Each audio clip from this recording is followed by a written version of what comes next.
Hello and welcome to the history of Star Wars. Today's episode we're going to be covering the Tauntaun, and here we go.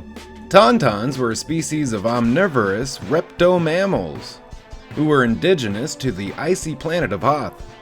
Tauntauns were commonly used as pack animals during the Rebel Alliance's stay at Hoth. Tauntauns were also used as patrol units when it was learned that the Rebel Alliance's own vehicles could not cope with the very cold weather.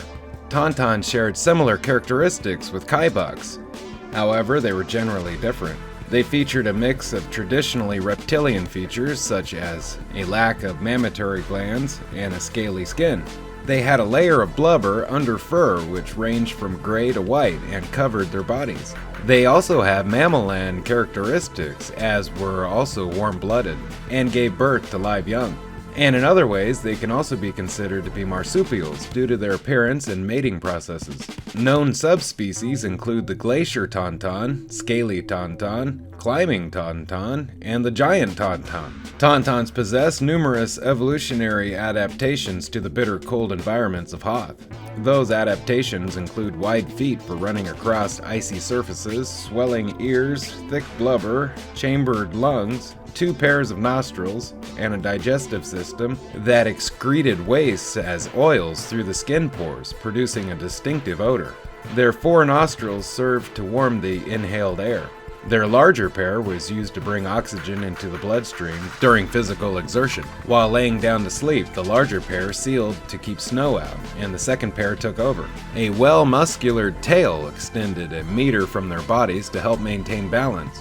Their feet were also tridactyl, which splayed toes to act as natural snowshoes. The most important feature of the Tauntaun's physiology was their unique blood mixture that was resilient to the tundra winds and kept their organs from freezing.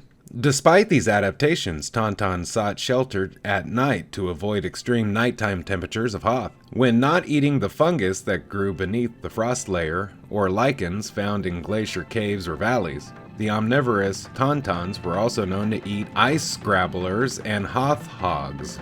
Tauntauns were matriarchal animals and lived in herds of 20 to 30 individuals. Horn butting matches were common among both males and females who hoped to establish dominance. Tauntauns were able to give birth to 2 young at a time, which would occur twice within 1 Hoth year. Though they lacked mammary glands, Tauntauns could regurgitate a form of milk produced in their crops. They tended to be ill-tempered as a natural result of such an inhospitable environment. A particular form of attack involved the females and some of the males during mating season was their spitting ability. Tauntauns would spit at each other's eyes with surprising accuracy.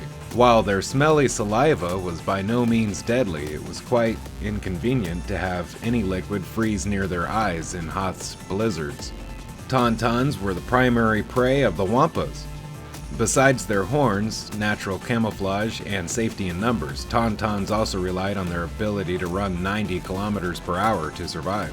The wampas got around this by ambushing their prey, attempting to kill them before they could escape. The wampas would then drag Tauntauns to their caves and either eat them or hang their corpses upside down.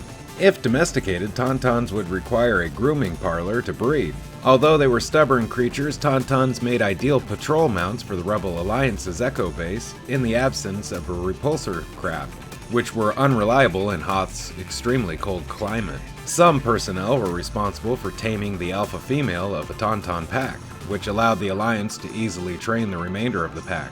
Tauntauns were occasionally attacked by wampas in the ice caves of the Rebel base. Some years after the Galactic Civil War had ended, Tauntauns were exported from Hoth to the cold climate regions of other worlds, such as Coruscant. They were used as mounts, beasts of burden, and tourist attractions.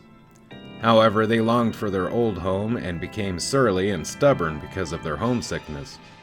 Hey, thank you for watching the history of Star Wars. Special thanks to Wikipedia and its contributors for all information you heard today.